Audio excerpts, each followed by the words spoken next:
Well, I'm working on a new upgrade for the Race Samurai. Just cut out this faceplate. I'm going to try to build my own housings 100% from scratch. I'm pretty happy with the housings that are in it now, for the most part. And again, they're set up for sidekick rear third members. And currently, about this much of it is factory, and then it has 2.5 188 wall DOM tubes. I'm pretty sure my rear has got a little bend in it. I'm not sure if it's built that way, or if I, bent it, or what the story is, but I'm going to build a new housing with 3-inch tubes. And this will be kind of like the fabricated 9-inch style with all like the different facets. I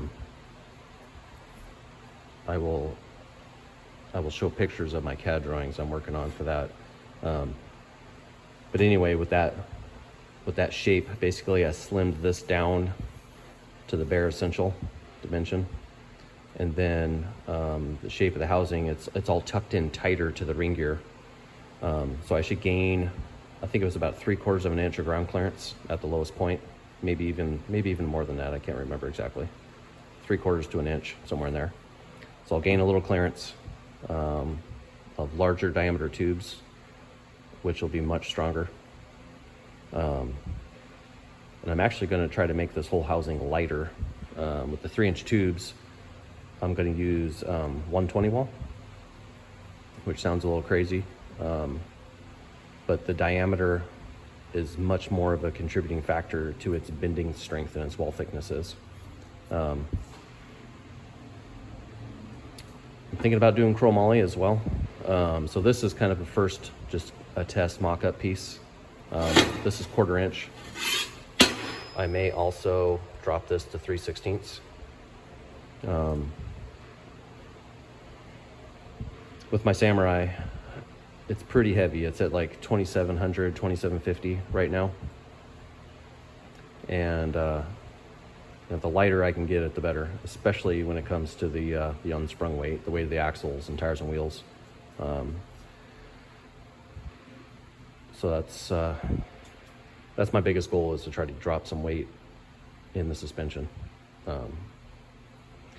So all of the rest of the housing will be 1/8 inch thick material, and then it'll have like a backbone brace and trussing and then all the brackets and everything. And right now, basically all of the hardware that's on the axle now, all the brackets and all that, everything's 3/16. And I may take that down to 1/8 inch as well. I kind of overbuilt all the stuff on this Samurai, just knowing I was going to get beat up hard at King of Hammers. But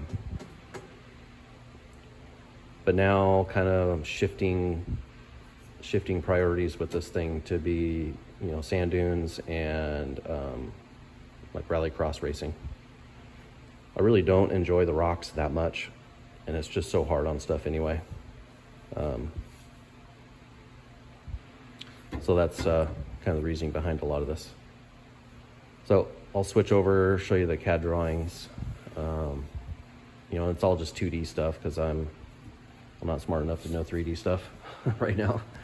But so hang on, I'll switch over. Okay, so here's my kind of crude drawings. But like I was talking about before, this circle here kind of represents the outermost diameter of the ring gear. So you can see the height of that flange I cut is just basically the same height as the flange on the third member. So they'll basically be flush. And then, as you can see, there's about, I think, only like a 3/8 gap to the ring gear. And so factory, this line is basically square to that face. And then the differentials, the way they sit in the vehicle, they are rolled, kind of like that. So this is going to be more or less parallel with the ground.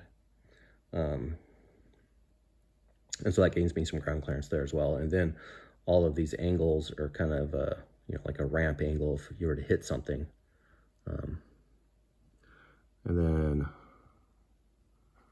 when they're finished, this is like looking at it from the front or the back, depending on which housing it is. But I'm going to do a second layer of 3/16 or quarter to really beef up the most vulnerable spots for rock impacts. So yeah, that's basically it. It's the top or bottom view. As I'm just trying to figure out all these shapes. And then this guy here is what I'm going to be cutting out next. This is, again, I'm gonna lay this out differently, but this is just like a test template I'm going to cut. Because with my basic 2D software, I can't really figure out the shape of this panel exactly. So I'm going to do these pieces, which are all identical, and then this piece, which would be here. I'm going to get this all cut out and bent, and then I'll be able to mate it to that faceplate flange and figure out the shape of that panel, and then add it to this drawing. And I'm actually going to make it to where it'll be 3 pieces. It'll be like this whole section will be a piece. Same thing on the other side will be a piece. And then there'll be a center, basically just a rectangle. So when you're looking at it, there'll just be a weld here and a weld here, and then the whole thing welded to the 1/4 inch faceplate.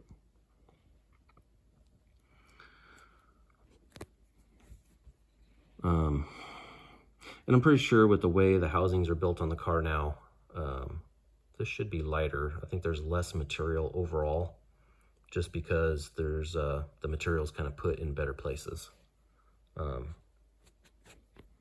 then inside, so obviously these are kind of scalloped out where they wrap around the tubing. And then this little double line is a bulkhead that's inside. So the tubing will weld here, and then it'll pass through this bulkhead and weld into that. So it's securely held, in 2 different spots, kind of in a fairly wide span. This is going to be about 5+ inches.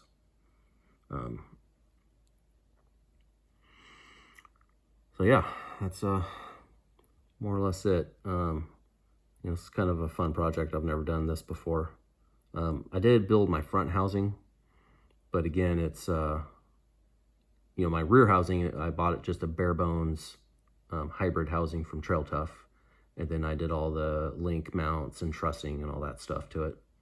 The front I bought from Trail Tough as well, but I just had them put kind of extra long tubes on it because they don't sell a front. And then I cut up an old bent front housing for the knuckleballs and did all the work to, I had to build adapters.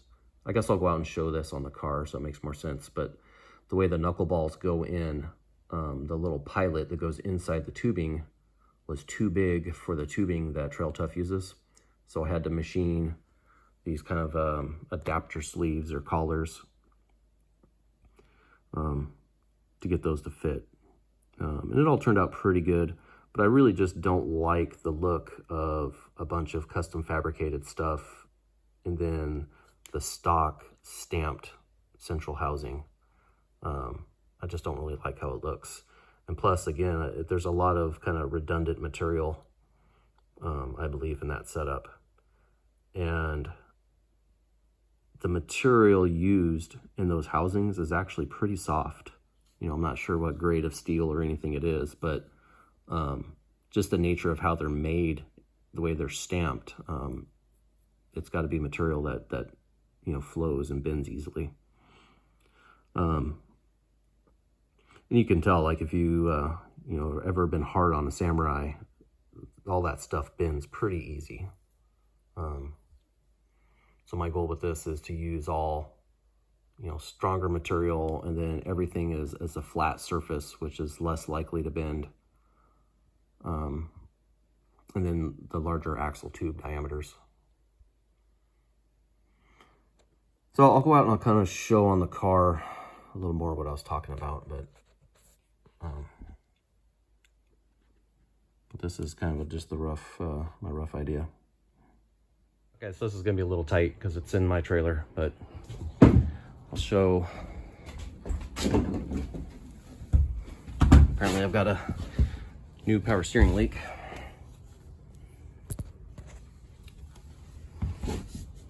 But there we go. So this is the 2.5 188 DOM tubing. And then right here you can see there's a weld, and then it kind of bells out. So this started out as, I believe it was 3-inch by 1/2-inch wall DOM. And I had to, I think it was thicker than that. Anyway, but basically I bored the inside to fit snugly over this, and then I bored this end to the right diameter for the knuckleball. When you cut this weld out of the old housing, there's about a 1/4 inch long little pilot where it presses into the tubing. And then I've got this kind of outer wrap and this knuckle gusset on the bottom. It really ties it all together, and it, this little skinny spot of the knuckleball is prone to bending, so that reinforces that. And then I did kind of an out front truss, but as you can see, it's all, the center section is all the original stuff, and like the diff cover part is really thin, and so then I had to add a bunch of material, a bunch of 3/16 down here to basically double it up so they could take a hit in the rocks. And then I did a tube and a recess for the fill plug. This is like 2.5-inch square tubing that I made into like a kind of like a backbone brace.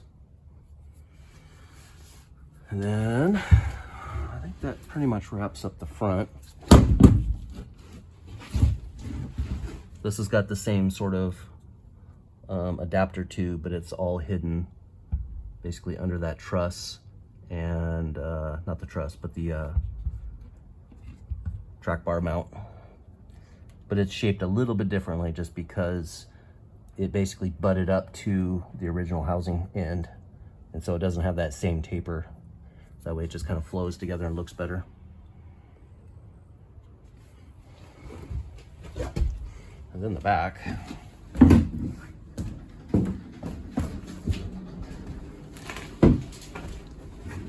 The back is very similar. It's got the same 2.5-inch square tube back brace, with the recess and the tube for the fill, and then all this bottom 3/16 plate. And then that's the upper link mount. And my light's dying. There's my upper link, and then the lower links, are down here. This one's a lot simpler. And it just uses original Samurai bearing ends, and all the axles and bearings and everything are original Samurai.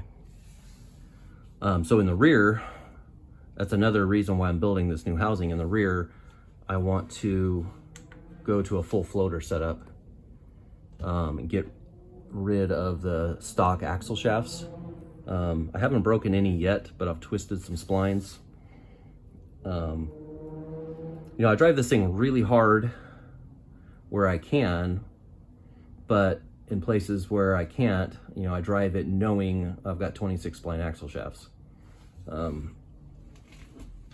And the shafts I have in the back now are the low range off-road Longfield shafts. And I honestly don't think they're that great. From a lot of people I've talked to, they don't think they're any stronger than stock.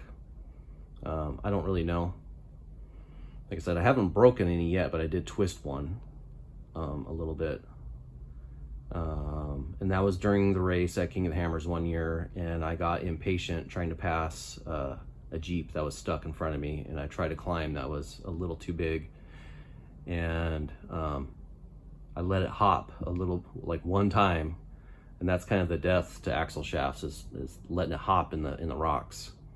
And that's my guess of where it happened. I mean, I don't know for sure.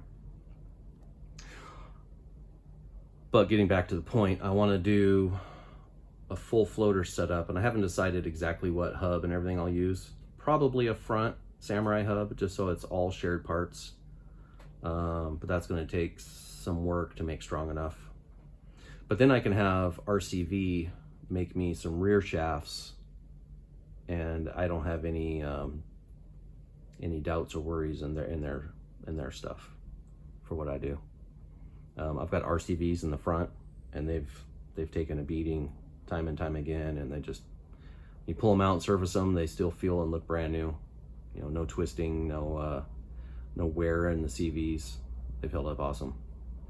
So that way then I can just have them make me a straight spline shaft that's splined on both sides.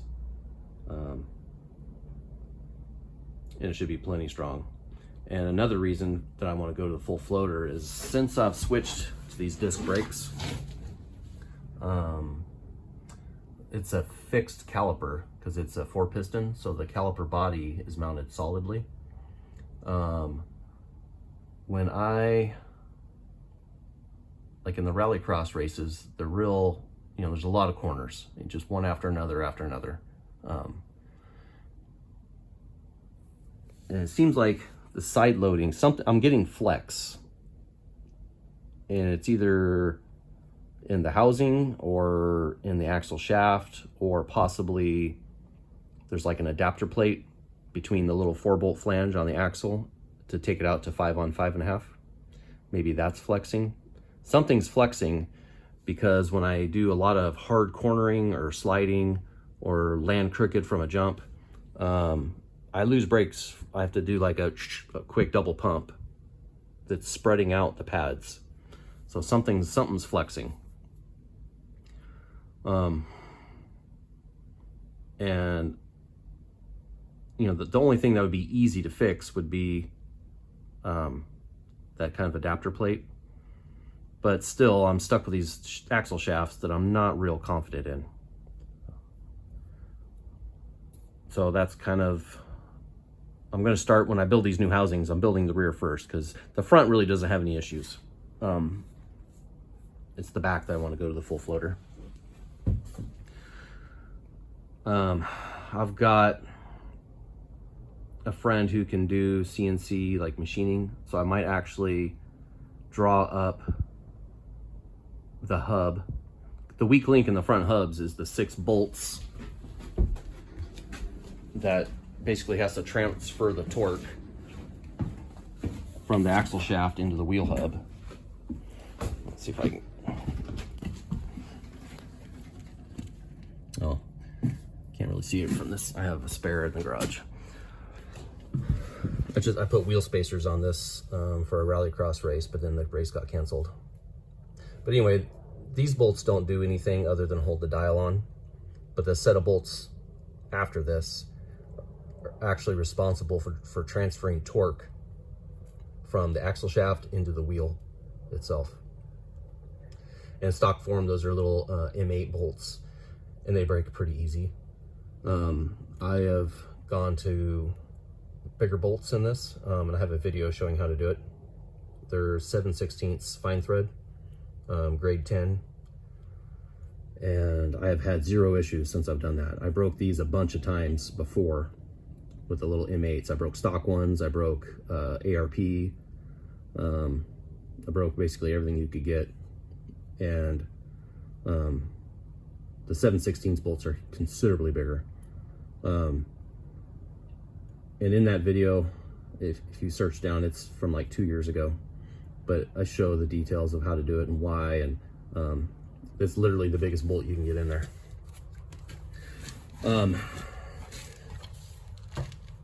I'll switch. I have a spare hub that's all set up. Let me go grab that and explain it better. Okay, so this is a spare hub that lives in my spare tire. during like King of the Hammers. So this is the 7/16 fine thread Allen bolts. And you can see the wheel is really tight to this when the wheel goes on. And you can see that 7/16 bolt is literally the biggest thing without overhanging. And if it overhung, your wheel wouldn't be able to go in place.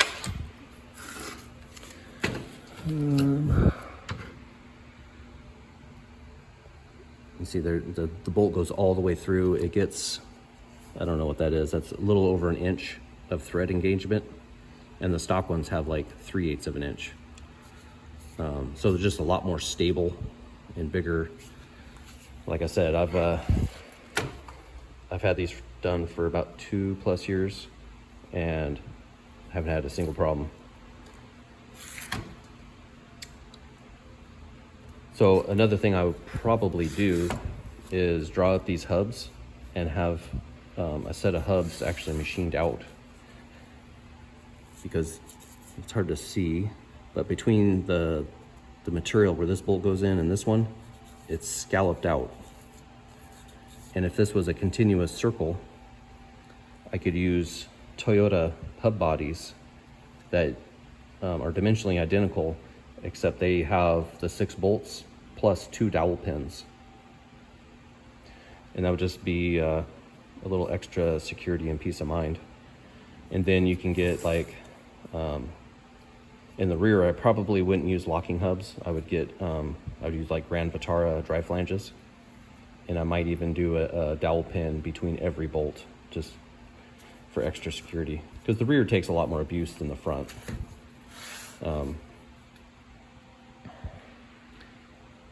But I don't know, I've got enough of this stuff laying around. I could just build it up and use the big bolts and see how it lasts. If it works, then I'll probably just stick with it. But basically, I would use all of this stuff. I have this just taped up because keep the dirt from going through the axle hole. But I would use all these parts and just build a flange on the end of the 3-inch tubes that this whole system would bolt to.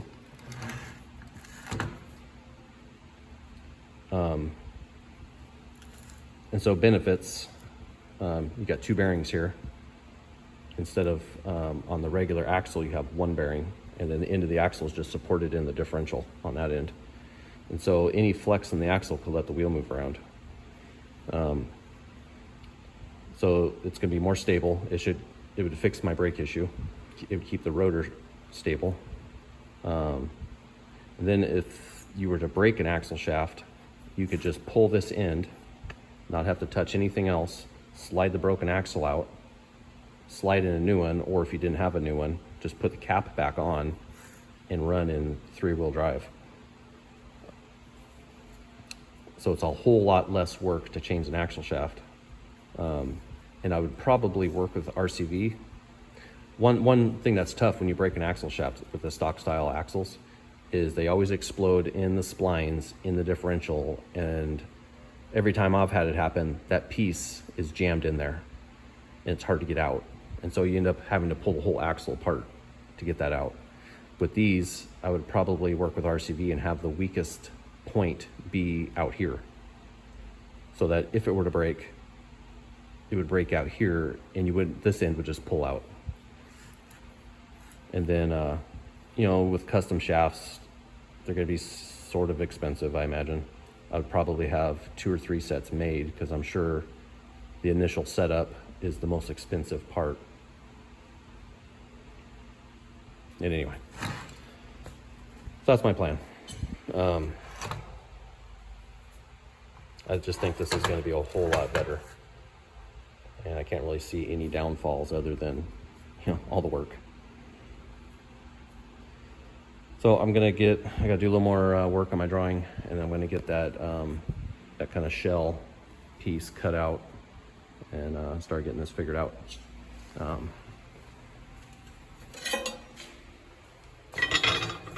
Get these shapes all figured out. Kind of once I get this shell, I've got to find another sidekick rear third member and build a fixture to basically assemble this thing to where it's true. So I'll have to do the deal where I'll machine some aluminum pieces to go in where the carrier bearings go, and then use a cold rolled rod or a piece of DOM tubing to go all the way through to line up the tubing and then the bearing ends and all that stuff. I want it to be dead nuts. So I got a little more work to do, and I'll come back when I have more to show. Okay, here we are with the shell and a couple other little kind of fixture pieces I'm going to use.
Normally I run water in here to catch all the smoke, but my table's getting kind of full, so I've let it dry out while it's been super hot this summer. It's easy to clean all the metal debris out. That's not full of water.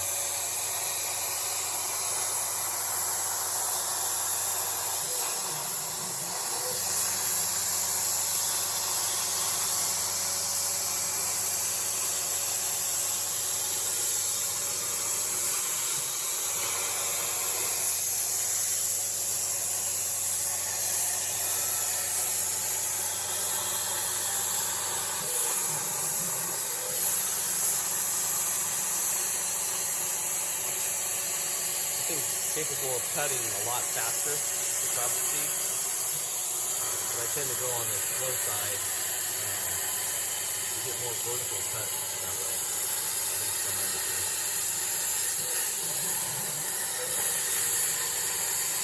I'd rather have a more accurate edge without saving a little bit of time.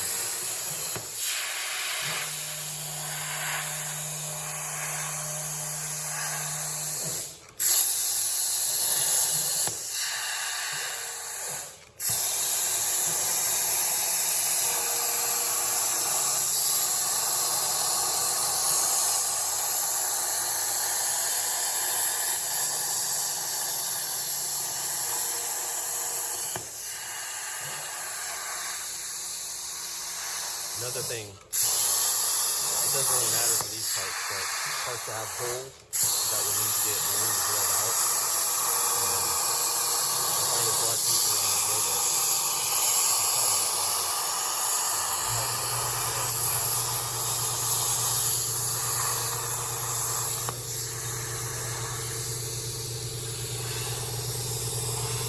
Alright, so we have most of the backbone.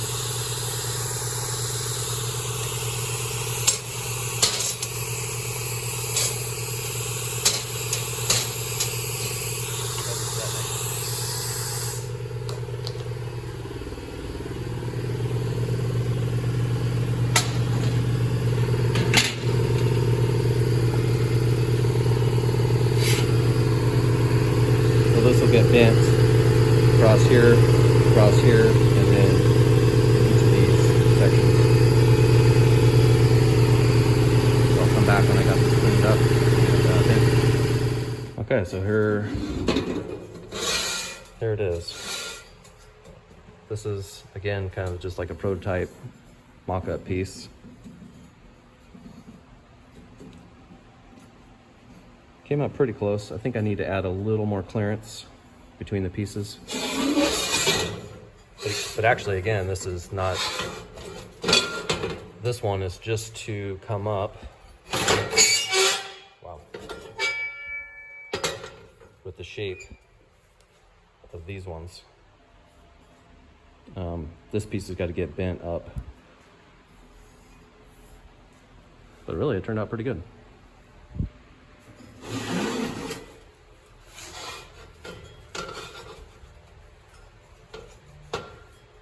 Kind of get an idea of what it looks like. I wanted this semi-wide to kind of act as a truss built into it, and to give it more overlap, like I talked about before, between this weld joint and where that bulkhead is inside, which is basically just inside of these bolt holes. I'm pretty happy with it. I may end up using this one, but really what I would like to do is, once these facets are all nailed down, their shapes, is have this be a piece, the center be a piece, and then this be a piece, so that there's only this weld here and this weld here. I think it would look a lot nicer than all these separate welds in these corners.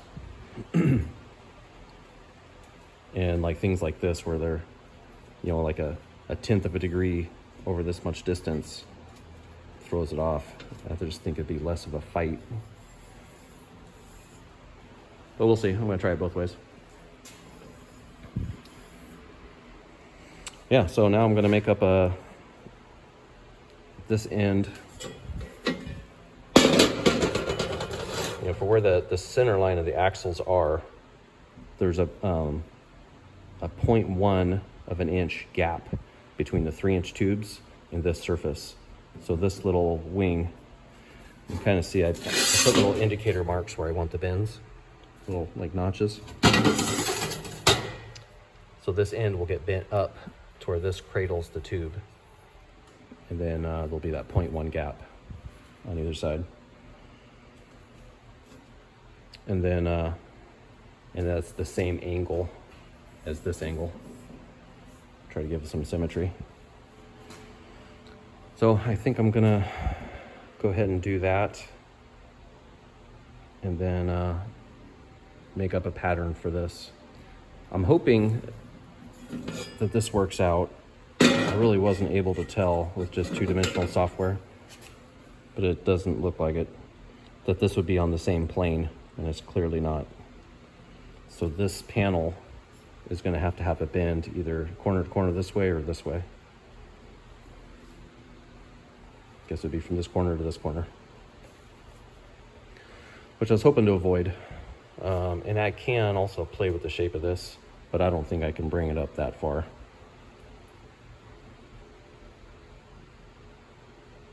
But we'll see. I mean, I'm not afraid of putting more bends in, but it's just more work. We'll just see what the piece looks like. It could get tricky. But more bends will stiffen the plate up more.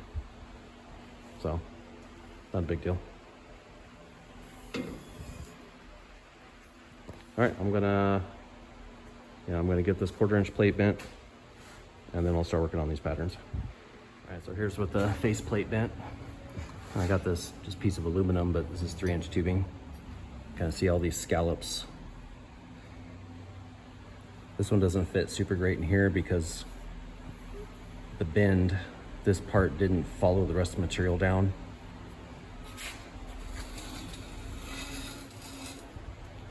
But when these, I want there to be no gaps.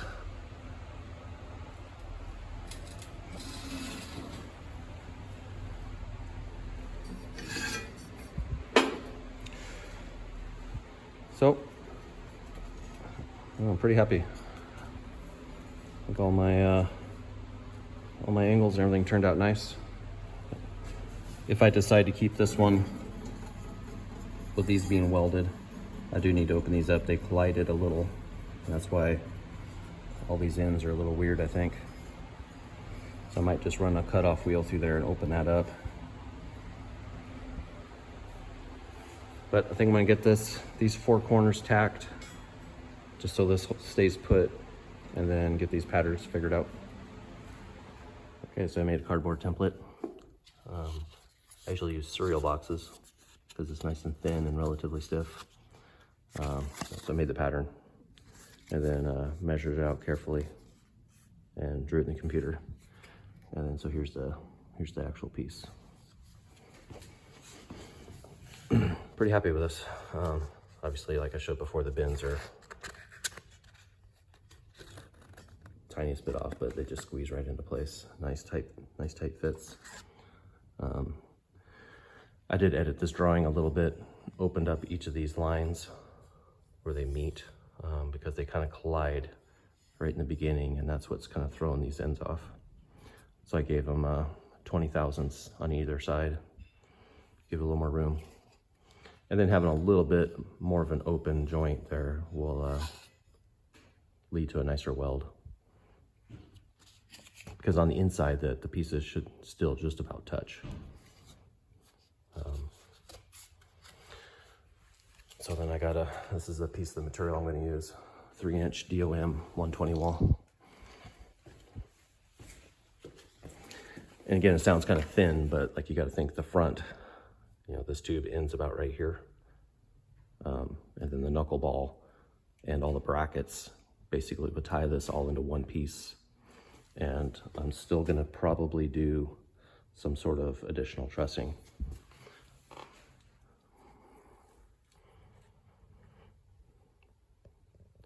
So I'm pretty stoked. It's looking pretty good. I've got to get another third member.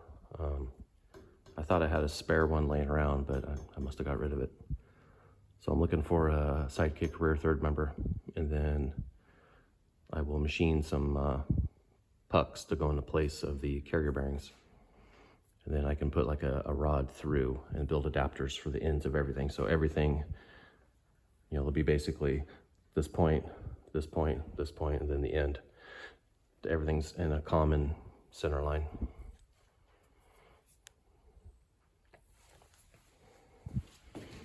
I'm pretty happy with it. This is kind of one of the most complex 3D things I've made before, and it all turned out pretty good.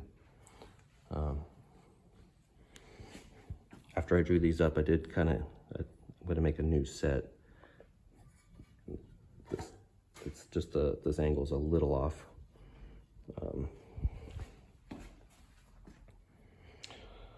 Yeah, that's where I'm at for now.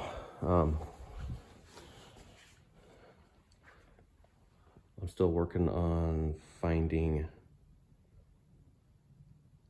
basically I need a whole complete front axle, because I'll use the spindle snouts and hubs and everything at the rear for my full floater setup, and then I will chop the knuckle balls out to build the other front housing, and then I'll use all of my existing ends on my axle now.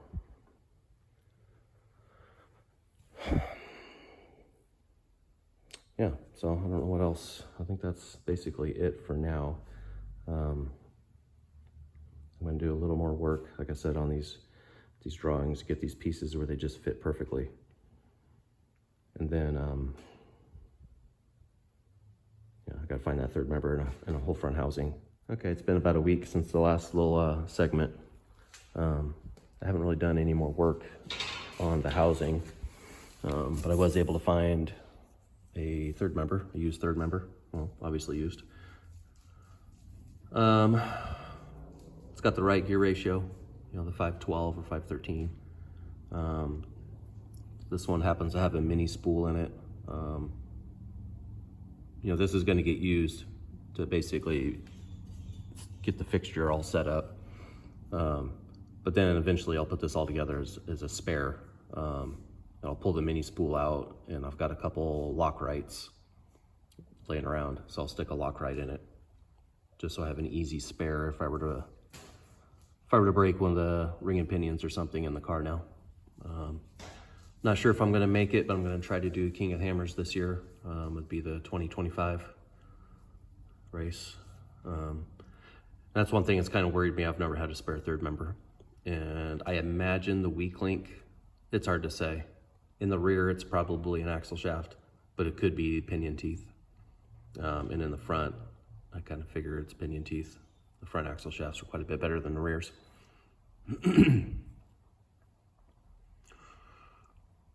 But that's pretty much it for now.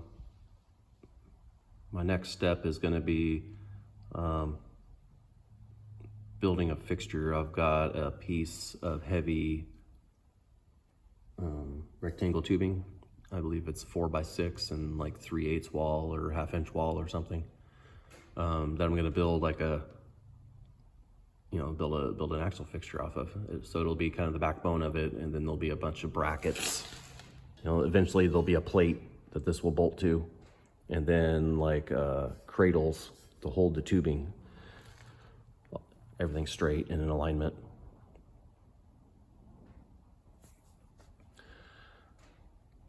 So I think the next thing, like I said, I'm gonna rough cut these tubes down, get them all cleaned up, the mill scale off, and get them rough cut to the length plus some for the rear. And then work on getting this pulled apart and make aluminum adapters to go into these carrier bearing area. And then build adapters to slide into this tubing, and then I'll use a piece of, the largest material that I can fit through all this stuff. Either a cold rolled round stock, or possibly a piece of heavy wall DOM. I found that stuff to be pretty straight, so I'll just kind of goof around with some different stuff until I find what I like. It's pretty easy. Just a pair of V blocks and a dial indicator to make sure whatever is going to be my guide rod, is right on the money. And all this stuff, it moves when you weld it. So you got to kind of plan ahead and figure out what's going to move and kind of how to preload for it. But I will get this whole thing welded, I think, first. All these panels, everything done, so that any distortion that happens is now set. And then I put the third member in and use those pucks and the rod to get the tubes on a common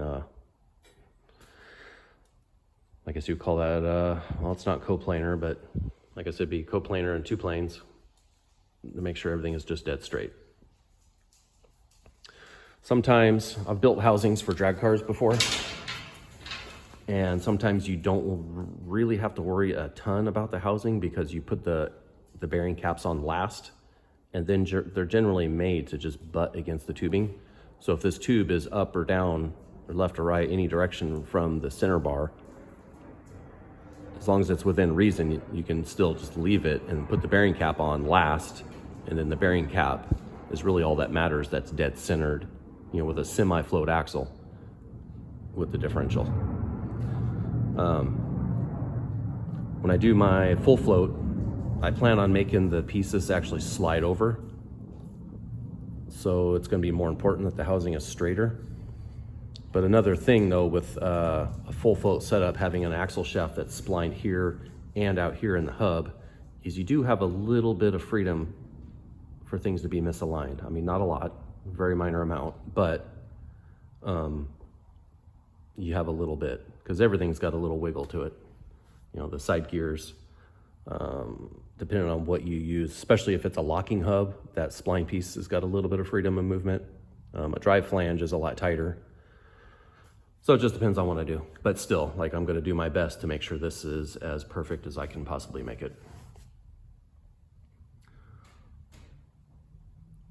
So I think that is going to wrap up this video.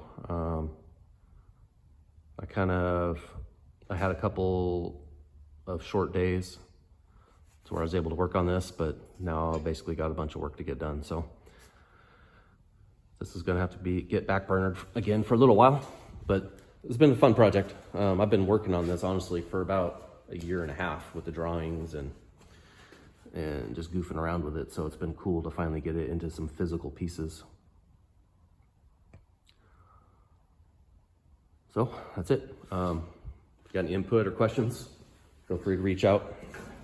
And I don't really mention this stuff, but I am trying to grow this channel. So if you like this kind of stuff, you know, subscribe and you'll get notified when the next video comes out. So, all right, thanks for watching.